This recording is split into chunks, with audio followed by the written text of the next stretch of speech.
Hello and welcome to In the Backroom with your host, Mr. Shank. And Mr. Woods. And today we're going to talk to you about Greece's geography, or SOL 5A. Yeah, I think that's right.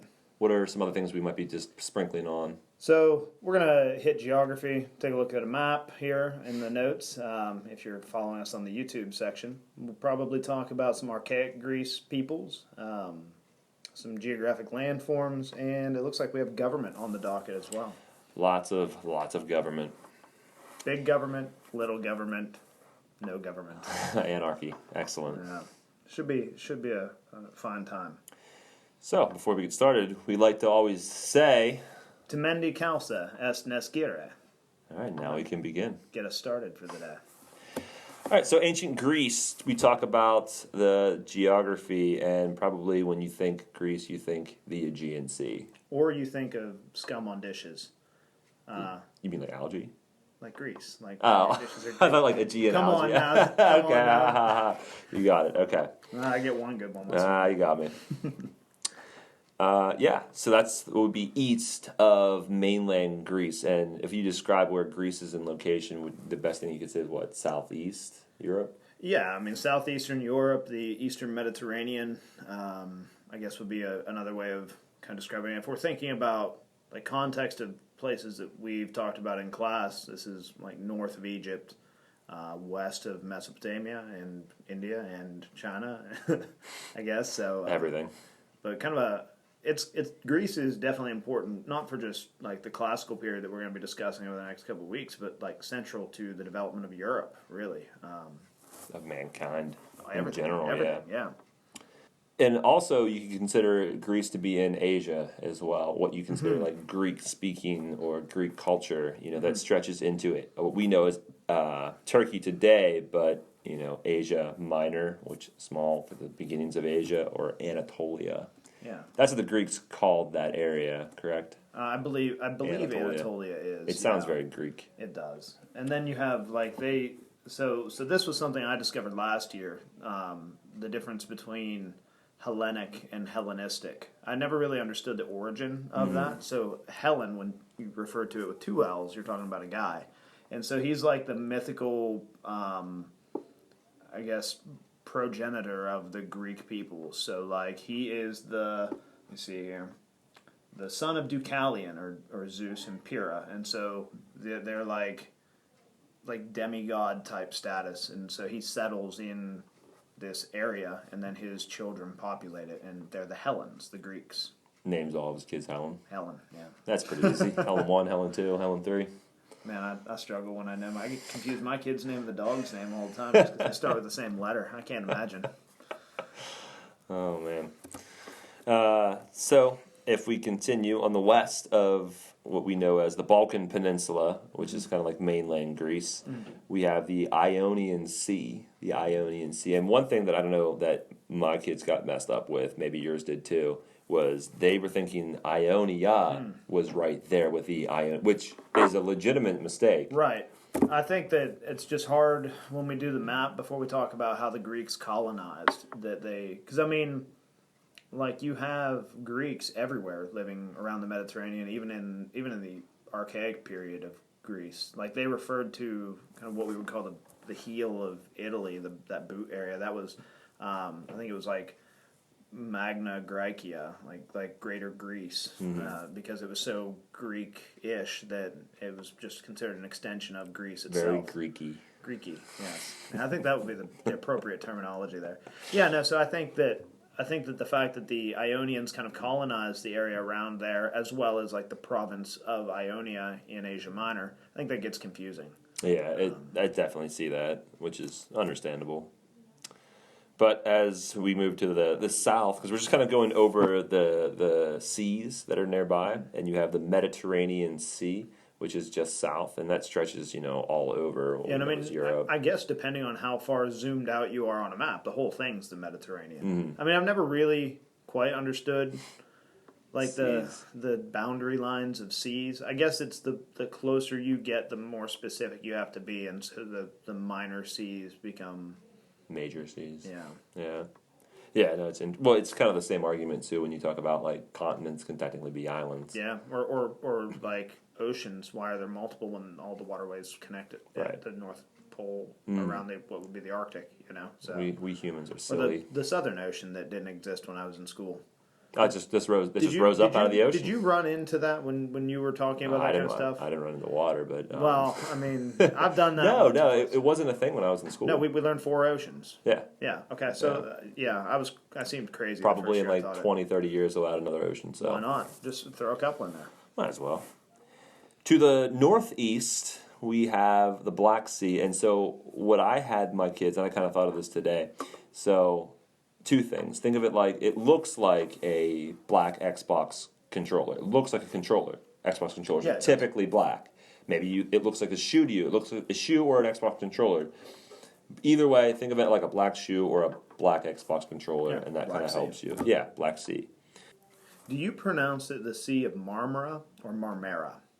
Marmara or I don't know. Like I always have said Marmara, but I don't even know where that comes from. Like the word itself. That could be a Google question. Like I know the Romans mare means sea. Yeah. So I don't know if it's like a connection there. I'm gonna look it up. The Sea of Sea. The Sea of Seas. Maybe. Anyways, while he looks that up, the Big Balkan Peninsula, we have a smaller peninsula, and a peninsula is water on 3 sides. And the smaller one where Sparta is located, which we'll just talk about next week in detail, or the coming weeks, is called the Peloponnesus Peninsula. It's a little bit of a tongue twister. It's also known Peloponnesian Peninsula, but you're going to have Peloponnesus come up quite a bit in Greece. It's not going away. I was telling my kids, they try to avoid it because it was hard to say. I'm like, don't even bother not trying to say it because it's going to come up. Or Peloponnese. Like I see it just called the Peloponnese. Right. Not even the peninsula. It's just kind of known. I guess that's kind of the same thing with Anatolia. Like you'll see it as Anatolian Peninsula too. I mean, and then we have Mount Olympus, where it's kind of like the mythological mountain where the gods of Greece were said to have inhabited the Olympians, which we'll talk about that towards the end of Greece. We'll kind of go over that in detail. Some of you may already know about the ancient gods of Greece, which is great. It gives us a definite lead when we get into it. You ready for the pronunciation of Marmara or Marmara? Marinara. We're gonna let if YouTube is back up now. It is, yeah. It shut down on me last night. Okay. How dare they? Maybe. Marmara, Turkish Marmara. Marmara. Wow, that was. Marmara, Turkish Marmara. So I guess Marmara. Marmara. Okay. Marmara. No, I don't know, but it gets its name from marble, though. Really? Like, yeah. So from what I'm seeing marble anyway. nearby. Yeah, it says it gets its name from Marmara Island, which is a rich source of marble, which is Marmaron in Greek. So I guess that's the name. Maybe the Sea of Marble. See the Marble Sea. Marble Sea. And then when we're talking about Sparta, right nearby, not on the Peloponnesian Peninsula, but we have Athens. And Athens is the center of democracy, center of like what we're going to be talking about for the most part in the next coming weeks. Yeah, better part of a week and a half probably. And near there too, you don't have it, but I'm not surprised because they don't. It's Delphi. Delphi's in that region there. Yeah, the Oracle. The Oracle Delphi, which that's probably one of the most beautiful spots I think I've ever seen. That's just like the epitome of like what Greece is. Yeah, I think we should mention for those of our listeners that aren't aware, you've been to Greece. So yes. This is firsthand experience on your part. Yeah, so I have, and I have down here some of like the pictures and so forth, just so I can kind of like, for my own reference here, from when we were there to, 2016. Man, that time, where does it go? I was telling some of my students about it today, how you have been there, and then actually just this past weekend have been in Nashville, because we were talking about the Parthenon. Yeah, I was explaining to them kind of, you've seen the real one, and now you've seen the copy. Yeah, which was made like 125 years ago. Yeah. Which is, it's still, like I said, I got a private tour, and I got more information. I learned more about the Parthenon and so forth after that experience, which is really cool. But yeah, Delphi for sure. I mean, you want to talk about the other ones while I bring that up? Yeah, well, and Delphi is the site of the Oracle to, was it Apollo? Was it an Oracle to Apollo at Delphi? Yeah. And so, I mean, we talked about oracles back with China, but, it's a way of communicating with the gods, and it was a very sacred site. And I was talking about it today because a group of my kids were talking about Oedipus Rex. Like, if you were a leader in ancient Greece, you couldn't lead without consulting oracles frequently. And I mean, we'll be talking about that later too, but that's just sort of a brief tie-in since you brought Delphi up. I thought it was interesting. Is Virginia on the same latitude as Greece? I don't know. It just from my mental picture of the map, it's got to be. That's gotta what be close. Because I'm pretty sure it's got to be relatively close. Yeah. Well, you want to look? I'll talk about Delphi in a little bit here. So as I look through the pictures of Delphi, I'm just noticing that. I mean, you're looking at when you're there. It feels, and you understand why that they thought the gods almost inhabited there, and where the oracles were there, which we learned what oracles were. Basically, people are speaking through the gods. It feels like you're in almost like another world when you're up there that high and you're looking over these mountainous regions of Greece, and the skies are so blue and the sun is shining down on you, and you're soaking in the freshest air you can possibly imagine.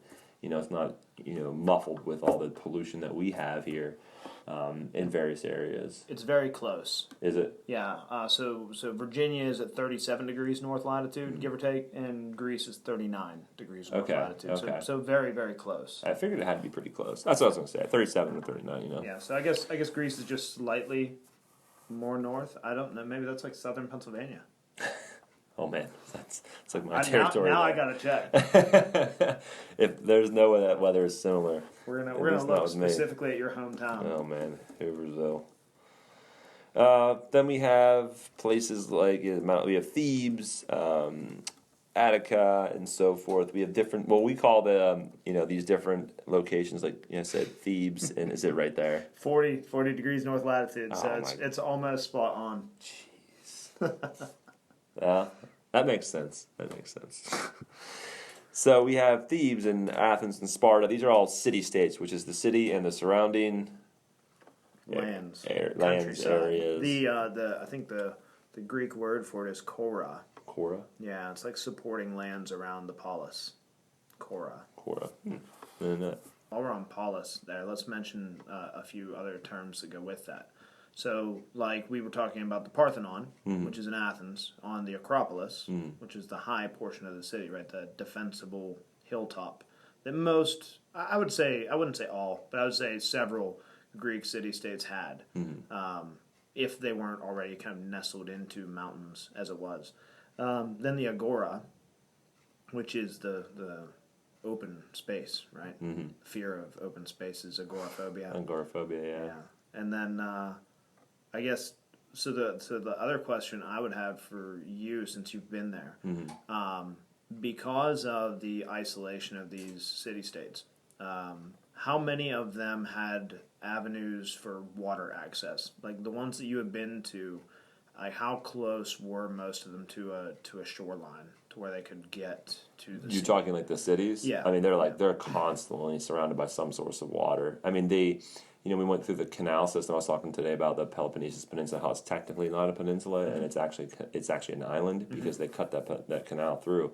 They're everywhere. They cut these canals, and their cities are by the water. Wherever there is water, they're on hillsides and so forth.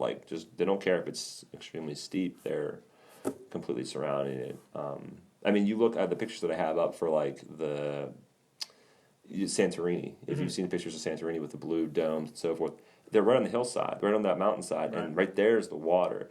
We went through the Bastion of Achilles, and there's this massive, massive lake that's right there, and there's this huge fortress on top of it called the Bastion of Achilles, and it's really just incredible. The site, but they're building by water. Is that what you're looking for? Yeah. Well, I mean, I think that kind of ties into just the importance of water for trade, for travel in Greece, because I mean, given its terrain, it's difficult to travel over land. I mean, maybe not so much today, but definitely in ancient times when, you're limited in technology for travel. Well, I mean, even today, when we were going up in the bus, going up to Delphi, you think it's like some cartoon, the way you're going up back and forth, and because you can't just go straight up these hills. So you've got switchbacks. Yeah, There. you had it took a while to get up like this massive mountain essentially, and we had a bus. Imagine them trying to cross over into these. They're just not going to do it, or they're not going to be as inclined to do it. Yeah. Which is kind of like a pun there, inclined. Yeah. So that's kind of what formed these city-states, these polis. Wait, what's the plural form? Police. Police? I think, or Police? Police. It's almost like police. Which It's is like, yeah, which is ironic. Police. But I guess so. It's just an E, right? So polis, Polis, and then Poelis is multiple. Police. Police. Police. Gotcha. And then police derives from that, right? Like the police force, yeah. they're the guardians of the state. Mm-hmm. And politics, right? The representation or governance of a state. Mm-hmm. It's all very interconnected. All very connected. Do you want to mention quickly the Asia Minor, those regions and those cities and so forth? Yeah, so over on Asia Minor, which is across the Aegean from mainland Greece, we've got, well, let's just start with the territories. We've got the territory, well, there's several, right? We're mentioning two, but I mean, this is remnants of the Persian satraps. So there's lots, but we've got Ionia, which is a Greek territory, so this would have been colonized by Greek people. And you have Lydia, which is, again, another Greek territory. So you would have had Ionian Greeks and Lydian Greeks that colonized this area, and the colonies were necessary because, I mean, the mountainous terrain of Greece, you've got to get food from somewhere, and you can't grow it on the... You want to define a colony? So the way I was explaining it, because it had to do it in class today. So the way I was explaining it was, that, here in Virginia, we are a former colony of Great Britain, right, of the British Empire, because they needed resources that we had. So you send people out to take control of a territory or a location, and then they are kind of a subject state of yours that you can tax or you can gain resources from, and then they have some sort of protection or connection to the mother country. So Virginia was a location for timber and tobacco to be exported back to Great Britain, and then Great Britain acted as sort of a shield for Virginia against any kind of meddling that they may have received from the French or the Spanish during that period, as well as supplies for fighting against natives or more people or just whatever it needed to be that had to come from a mother state, except for, of course, representation. It's a bit of a downer there. Need taxation without representation. Oh, yeah. Anyways. So as far as cities go, we got to mention Troy. Though I don't think we should talk about it too much, because I think one of our later episodes we could dedicate to like the Iliad and the Odyssey. Yeah. So Troy's name for the ancient Greeks would have been Ilium, which is where the Iliad gets its name. But it's the story of the Trojan War. So Troy is the location of where this once Trojan city stood, and I think it was time-wise I don't remember, but I know the guy's name. It was Heinrich Schliemann that discovered Troy was a historical site based on Homer's epic. But it's right there on the peninsula near the Dardanelles or the Hellespont. So like 1200 BC. Yeah, no, that sounds right because he wrote it 800 years after. Right, and it's that Bronze Age period. So I would say between 1400 and 1200. Yeah. I think I was reading something. I don't know if it's. I'm going to fact check myself. I was thinking they referred to it as Troy 7. So how many times Troy had been rebuilt? Yeah, that is actually familiar. Troy 7. I was going to mention that because they went over the layers and so forth. And they kind of came up with it. And it was like the 7th layer. Yeah, so Troy 7 chronologically spans to 1300 to 950 BCE, coinciding with the collapse of the Bronze Age. So that's got to be, the Troy from the Trojan War. At least as far as that goes. But I do know that it was kind of discovered by Heinrich Schliemann. I want to see when, though, because it was, within the past couple hundred years. While you do that, we'll talk about, we have Crete, where the first, the Minoans are from, which is one of the biggest island. It is the biggest island in the Aegean Sea / Mediterranean Sea area. And then you have another one to the northeast of that called Rhodes, where we have one of the 7 ancient wonders, the Colossus of Rhodes. The island of Rhodes, not to be confused with Rhode Island. That's a lot of the kids said. They're like, is that Rhode Island? No, it's not Rhode Island. I'm sorry to burst your bubble. And so, have you been saying gnosis or kenosis? I have always said gnosis. Same. But I don't know. I don't read Linear A along with the rest of civilization. But no, I don't know. I would say it's gnosis just because I feel like that's the English, like no, like the word no, K-N-O-W. That's, yeah. Silent K. I don't. Oh, okay. We'll just take it. We'll go to the pronunciation for it. And if you go up the Aegean Sea and you go into the northeastern portion by Troy, you're going to go to the Hellespont, or the Sea of Dardanelles, the Strait of Dardanelles, and then into the Sea of Marmara, and then into the Bosphorus Strait, which is where current-day Istanbul is located, and then into the Black Sea. Just want to make sure that we covered that. It's kind of straight sea, straight sea. Yeah. And then the only thing left, I guess I didn't mention, was Sardis on Asia Minor. Sardis being a major city of the Persian Empire. Briefly mentioned it. Oh, did I? Okay. Yeah. So it was a major city of the Persian Empire, and it was actually, I believe, it's like one of the end points of the Royal Road. I think it's Sardis to Susa. But I have Gnosis up, so I think let's hear the pronunciation before let's turn the volume down. Knossos. Knossos? Knossos. Knossos. Knossos. That was where I would have gone with it, but Knossos. okay. So Knossos. Knossos. All right, we'll make that adjustment. Knossos. Oh, and it's 1800s. It's like 18. Looks like 1860s is when he discovered it. 1860s. Troy, that is. That's that Heinrich Schliemann. Okay. And I could be butchering his last name, but it's Schliemann. So, German amateur archaeologist. Or maybe Russia at that period. I don't even know. German. Living in Italy. And then just south of the Mediterranean there, if you know your geography, south of Crete, Mediterranean, you have Egypt.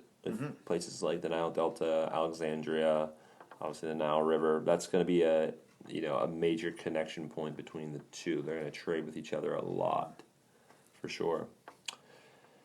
And then you kind of have Tyre all by itself over there. I have that simply because I know eventually we'll get to my man Alexander, and we can talk about his siege of the city. But it is all by itself over there in the Levant, where we could have Byblos or Jerusalem or really kind of anything over there, Aleppo, Damascus, But anyway, so it's the eastern border of the Mediterranean Sea, what we would today call the Middle East, the ancient Near East, or the western reaches of Mesopotamia, that kind of region, Canaan, Levant, whatever you want to call it.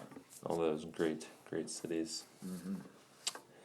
We can go on to mountainous and the lack of arable land and what that means. Yeah, tell us about arable, Mr. Shank. Well, there's lots of air, and you can breathe it. And that's exactly. And when you don't have air in your land, you can't live there. Very true, very true. No, the lack of arable land means farmable land. I think it's like, 20% is actually farmable. And when you're there, you immediately realize that you're not going to do a whole lot of farming. There just is not.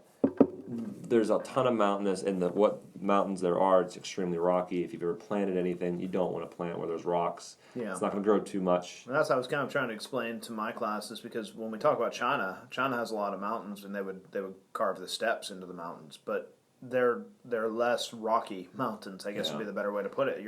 It's not sheer cliff sides. Except the Appalachian Mountains, the less rocky mountains. Yeah. I guess the Appalachians would be a comparison for China, right? So it's more like, I guess, earthen hills at this point, versus the Rocky Mountains, which would be a Greek style mountains. Yeah, definitely. But yeah, that this is going to lead to them kind of trading and colonization, kind of like what we mentioned earlier. And the isolation that the city-states have that leads to the development of individual country-like feel. I mean, I was trying to explain to my students about how if you grew up in Athens, you're not Greek. There's no consolidation of a Greek identity. So you are Athenian, and your goal in life, especially if you travel outside of your city, is to do things, achievements, or deeds that are going to exalt your city. You're proud of your city. You want to make your city proud of you. You want to keep the name of your city in good faith. It's exalting the god that's the patron of your city. So Athens, you've got Athena. So it's just it's a cultural thing. It's not so much, I live in Fredericksburg and that's cool. No, it's you want to do the things that are going to exalt your city and make it proud of I you. don't think anyone said that before. Probably not. Well, she'd be the matron, wouldn't she? Right? Yes, yeah. Yeah. I guess so, yeah. Because we talked when we were in Nashville, we were talking about that, and he mentioned that. Who's the matron? I was like, it's Athena. Matron versus patron. Yeah. Yeah, no, you're exactly right. Yes, and then we talked about the polis and the Acropolis. I tell you, the Acropolis itself, that's something. Like, it really is. Like, it's a lot of that is when you walk up to it, it's like marble too. It's Really? like the steps are marble, and you're like slipping on steps because like everything's made out of marble, like leading up to the Parthenon. And seeing it from afar, you're like, there it is, and you can see it at night, and they like light it up, and there's like restaurants there, and you can like sit and have we had a fantastic, like this big, huge platter of like all the Greek food you can possibly imagine, and we all ate it while we like looked out the window and just like looked at the Acropolis with the Parthenon there. Like, this is an amazing, beautiful day. But yeah, it's really a sight to behold, and you're talking that was built in the 500s? Yeah, 500s BC. 2,500 years ago. There's it's obviously been rebuilt in different places, Right. but you're still having a lot of the same like structural beginnings, I would say, like the foundations. Maybe 400s. 400s. Well, because there was a different. I mean, the different Acropolis Parthenon. has been there. There's been different Parthenons, Parthenons, yes. but the one of Pericles, I guess, would be 400s. 400s. Yeah. Yeah. Okay. But still, I mean, we're mincing dates over tens of years at this point, or maybe 100 years. When the grand schemes, it's been there for 2,500 years, folks. That's a long time. Yeah. Yeah. Been a church, an armory, and everything in between. Yeah, and that's why it's in the condition it's in. I mean, it's not pristine. It's no Nashville Parthenon, but it is the original. It's still there, standing. My mom, I told her, she's like, it's an exact replica. She's like, so it's an exact. I go, it's not exact. Like, why would she goes? Why would they make it exact? I'm like, well, I don't think the original Parthenon would have a gift shop inside of it. She's like, okay, fair point. Yeah, gotta get that money somehow. You have to.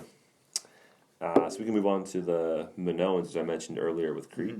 Yeah, these archaic Greek peoples. So I've got written down here on our notes so my pronunciation on this might be off too. Thalassocracy is how I would. And I've never heard that say term it. before either. I never had heard it either, but as I did some investigation, it makes sense. So crassy at the end of any word is kratia, which is Greek for power or rule, and then thalassos is an archaic Greek, I believe, goddess. Of the sea. So this is rule or power coming from the sea, which if you're on an island like Crete makes sense because you're going to have a navy. You're going to rule or extend your power through the navy, whether it be trade or military.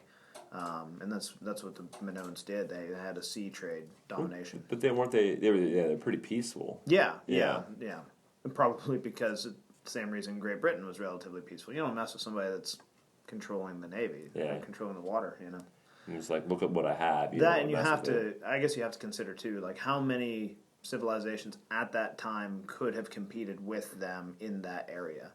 I mean, Egypt, but Egypt didn't really venture into the Mediterranean in any kind of major force at that period. Mm-hmm. So the only competing people would be the ones we're going to talk about next, and I mean that did it for them. So we have that they are these Minoans. They're ruled by sea, like we said, centered in or on Crete, it's on a fault line, right? Mm-hmm. And that's why there's so many earthquakes and so forth and destruction and all that happens there. Capital, which I think, is one of the reasons, like Troy too. I think Troy was partially destroyed by earthquakes. I think so at least too, at least one of them. mm-hmm. One of the many. Yeah. And then not gnosis, but How was it it again? was Nausis? No, not Nausis. No, it was. I don't know. I'm gonna look it up again. I'm just so ingrained. Yeah, it's tough to break pronouncing it that a certain pattern. Way that. All right, hold on. Here we go. Anticipation. No. No. Nasus. Nasus. Okay. So I guess that first Nah. O is a Nasus. A pronunciation, and then a U at the end. Nasus. Nasus. Okay. Interesting. Yeah. And then King Minos. You want to Yeah. talk a little bit about him? So the Minoans wouldn't have called themselves the Minoans. This is a word we've given to them. We being You and me. historians. Yeah, the collection of history. So I was trying to explain this to my class. So if you are familiar with the myth of King Minos, he was a ruler living on Crete. It has Palace of Knossos, and he had, or Knossos, I guess. And he had a agreement with, I believe it's Zeus, and my myth here may be a bit rusty, so forgive me if I mess up, people. But Zeus had given him this prized white bull to be sacrificed, and he chose not to sacrifice this bull and instead to keep it. This upset Zeus, so he put the bull and Minos' wife together, which produced the Minotaur. So this stepson, I guess, of the of Minos, and so he couldn't kill this creature, so he imprisoned it. He had a labyrinth built. Daedalus constructed this labyrinth, and the Minotaur lived in the labyrinth. And the subjugated state of Athens was forced to send tribute to the Minoans to be sacrificed to the Minotaur every year, until Theseus, the forgotten son of King Aegeus of Athens, comes along and manages to slay the Minotaur and navigate his way back out, make it back home, forget to put up the right color sails, Dad flings himself off a cliff, hence the GNC, and then we're all happy back in Athens without Papa. But so the way I was explaining this was later Greek people investigating the island of Crete are going to come across these ruins, and I think the Palace of Knossos, or Knossos, had over 1,000 rooms. So if you're looking at the ruins of this, the foundations of this, it's going to look like a giant maze. So there we get the labyrinth. We've seen a lot of the frescoes and artwork representing bulls and this bull leaping and this obsession with bulls on Crete. Even later we have the Cretan bull, which is part of the Hercules, I guess part of Hercules' tasks. We can talk about that later. But so Crete and bulls are connected. So we've got bulls, we've got Crete, we've got this Minos fella. So they string together this myth to kind of explain why they're finding what they're finding. And then that gets handed down over time. And so when modern archaeologists are finding these things and they need a name for them, I mean, it's fitting. Yeah. And that's sort of, I don't know if that's 100% accurate, but it makes sense to me. Yeah, it's similar with like Harappa and Mohenjo-Daro. Right. They don't necessarily know exactly what they call themselves. But it kind of just makes sense to kind of go from with what archaeologists find and go from there. As I was talking there, I mentioned frescoes. Do you want to talk about frescoes? Yeah, you have the paintings kind of that are on the walls there, and it's typically of bull jumping, which we all do. Who doesn't bull jump? Absolutely. And you have like the boxing. The kids always like that one because like the guy's like sticking out his stomach, and it's just like, what? And then the fish, because they're essentially drawing with what they know, but these are like plastered onto the walls, and we still have these like beautiful, colorful frescoes that are out there. And I mean, we technically have frescoes that are around the school. Yeah, I mean, it's an artwork that it's an art style that lasts for a long time. I mean, part of me was wondering, so the difference between a fresco and a mural is frescoes are done on wet plaster that then dries, whereas murals are done on just dry walls. So my question, and you've seen this as well, I missed it, but The Last Supper, I believe the painting of The Last Supper by Da Vinci, I believe that's a fresco. I think it was done on wet plaster. So I didn't get to see that when I was in Milan. Oh, you didn't? No, because you had to book. You had to book it like weeks in advance to get in. It's not like you just show up and you do it. And we didn't realize that until a few we can't actually do it. Oh, top Google search. No, so I guess it would technically be a mural. It was painted on a drywall, I think I knew that too because I remember something about he wandered the streets of Milan looking for subjects to fill the roles of the apostles to kind of mimic their faces. So yeah, maybe that's it. But it was he did put plaster on the wall and then paint on that, but it was dried, so not a true fresco. Classic Da Vinci. Yeah, gotta change things up a bit. Linear A is their language. We can't read it, and I guess we can kind of stop at that. I'm sure we have top men working on it right now. Top men. But we can't, as of right yet, read the written language of the Minoans. And one day, hopefully. Yeah. Maybe one of you out there will decipher. Hopefully, let us know. Decipher there. If you can read your handwriting, you can probably. Some of them I probably could read linear A before I could read some of their handwriting. That's true. But we move on from the Minoans and we move on to the do you say Mycenaeans or Mycenaeans? I say Mycenaean. I say Mycenaeans. But and the city-state is Mycenae, is how you say it's that? Mycenae, yeah. So, I do say maybe it's Mycenaeans. Mycenaeans? I don't know. You know what we're talking about, folks. This is ancient history. We're going to pronounce stuff all kinds of ways. Well, I was pulling up a picture from when we were actually at Mycenae. Oh, okay. Yeah, when we were in Greece, and I mean you can see from the picture here wow, yeah. that it's just incredible. You have this massive view, and they have, I don't know if it's in this picture, but one of the last, I forget what king it was, but you could see him like resting in the hillside. Oh, really? Yeah, the way the mountains were, it looked like he had like had his back turned and he was like resting. That's pretty cool. And that was like the legend kind of on, and I can't remember like what king it was at this point. I should know, but I can't remember right now. But when we're talking about the Mycenaeans, we're talking about the group. They are on mainland Greece, on the Peloponnese, and so these are an Indo-European people, which is why we can read their writing. We call it Linear B, but it's intelligible. We can read it because it stems from the same linguistic background as like Sanskrit, right? It's all an Indo-European language base. We know they're a warrior culture. The Mycenaeans are a warlike people. Their cities had fortresses and citadels, and we know that about them and how they were connected and how they would interrupt Minoan trade. They're coming in a couple hundred years after the Minoans, and they're going to outlast the Minoans, conquering them, in fact. And these are also the subject of the Iliad. We touched on that, but King Agamemnon of Mycenae is one of the main characters of both the Iliad and what's the series about his return? The Odyssey. Well, no, that's Odysseus, but there's sorry. a set of plays. You're right. Is it? I think it's the Orestio.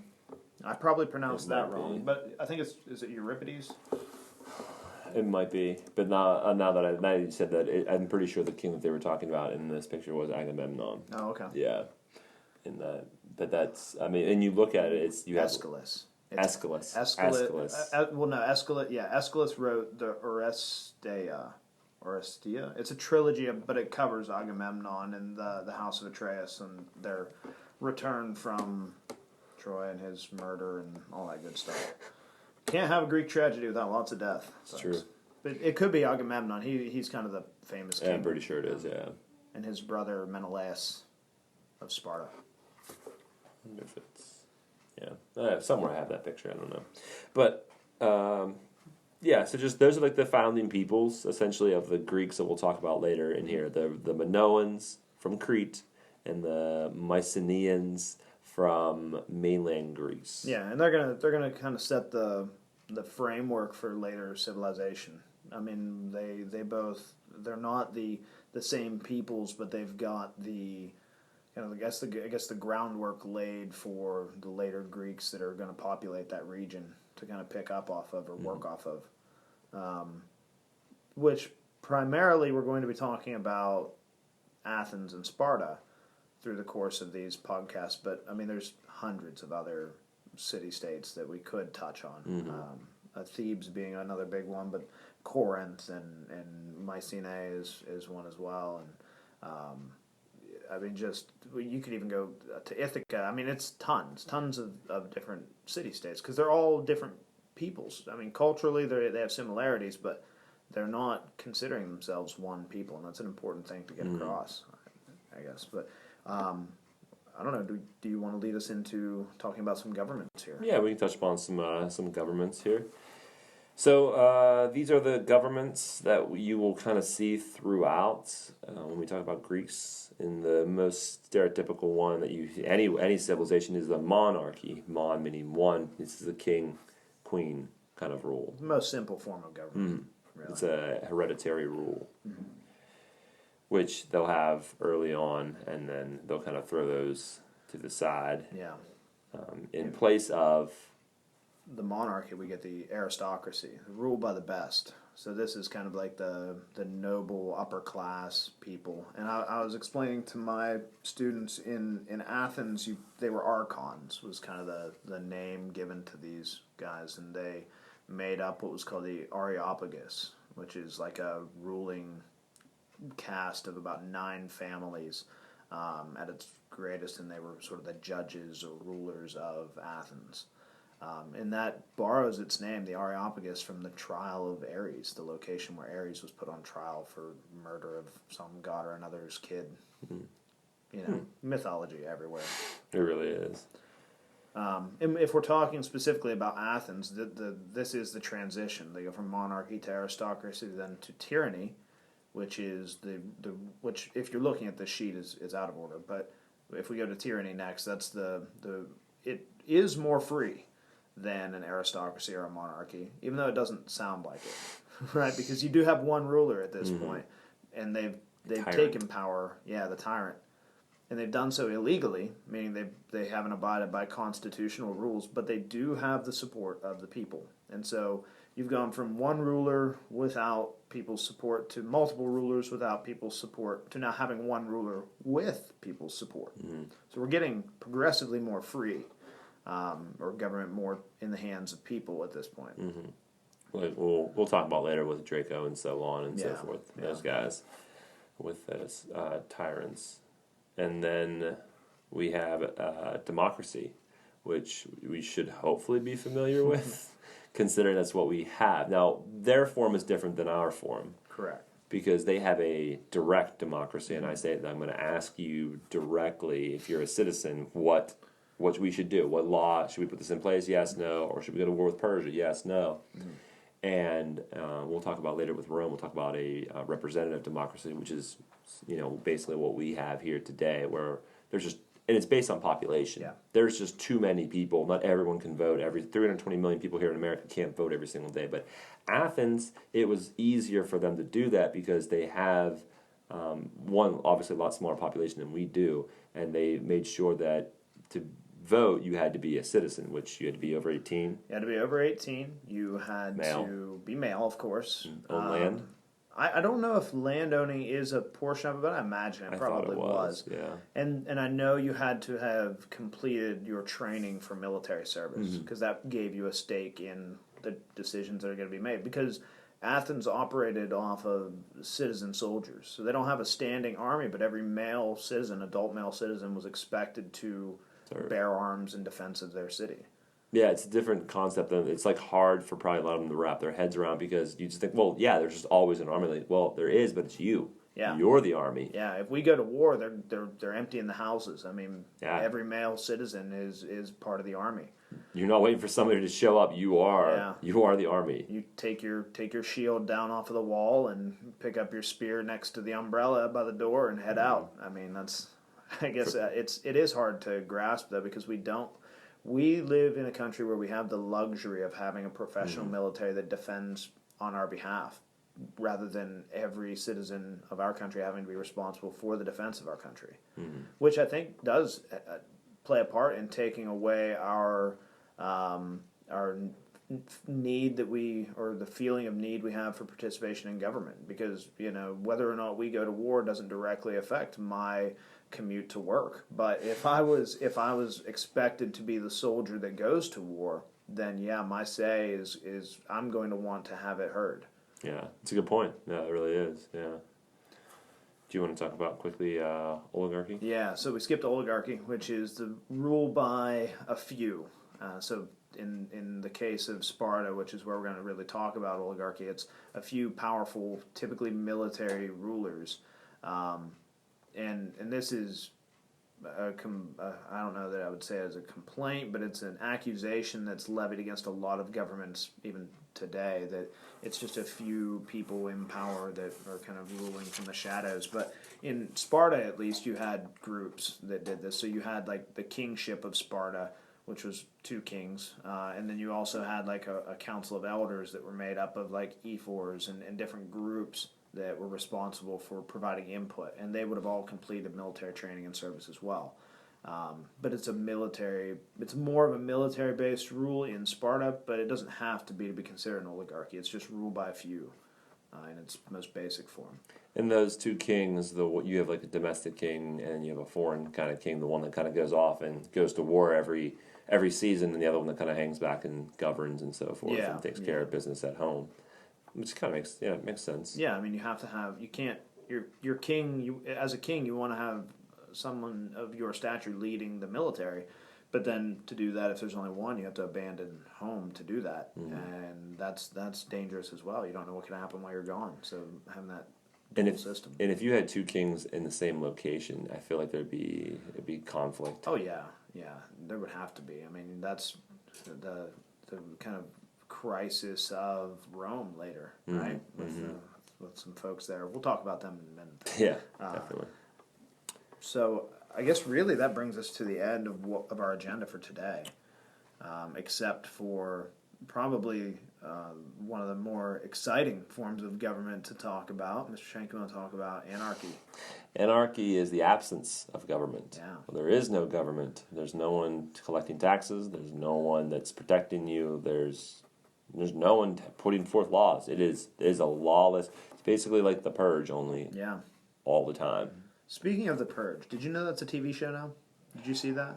No, I didn't. Yeah, so it's now a TV show. Maybe on USA. I watched the first episode of it. Not bad. Really? Like on USA, it's not bad. I was surprised. It's back more to the feel of the first movie, rather than like where they've kind of gotten it out of control in the later ones. It's almost like just a horror film. Yeah. It's not so much that feel. Now, if you asked me to recount what happened in the first episode, I can't tell you. So I might have been dozing off here and there. So it's not thrilling, but there is a plot. Something good to sleep to. Is what you're saying. Yeah, perhaps. Let's not turn this into a review show. There, we're definitely going to get minced in comments, but no, I mean, yeah, you're exactly right. Though it's that lawless, governmentless society. And so, what do you think is the sustainability of something like that? Like, if we just invoked anarchy, how long are we going to last as a people? In this day and age, probably not long at all. Yeah. Just given the fact that when you give people that much freedom, because you could literally do whatever you want. And you want to kill somebody, you can kill somebody. You want to steal something, you can steal something. Yeah. And there's no consequences. There's nothing. Yeah, because there's no one to enforce it. I mean, other people could maybe enforce consequences on you for something, but it's not a state-driven thing because there is no state. I mean, it would be like if we... Mad Max. If we were here at the school and we just, like, the teachers said, all right, we're leaving. You guys... You do whatever you want. You should try to, learn, teach yourselves. How many kids are actually going to do that? I mean, the building would be in flames in minutes. Yeah, as soon as we left. As soon as we left, because it would. But that's a micro example of a larger thing. Like that that's what would happen to the country. I mean, you just do whatever you want. Well, that's going to turn into a mob pretty fast. Mm-hmm. Definitely, it's survival. But all right, well, that concludes SOL 5A with geography of Greece. And a sprinkling of some other stuff in there. Yeah, a little bit of government and some USA reviews of The Purge. Yeah. So the cause of fear is ignorance. That's how we will leave you. The cause of fear is ignorance. So seek to inoculate yourself against it and listen to our show. Thank you for listening. This has been Mr. Shank. And Mr. Woods. Have a good one.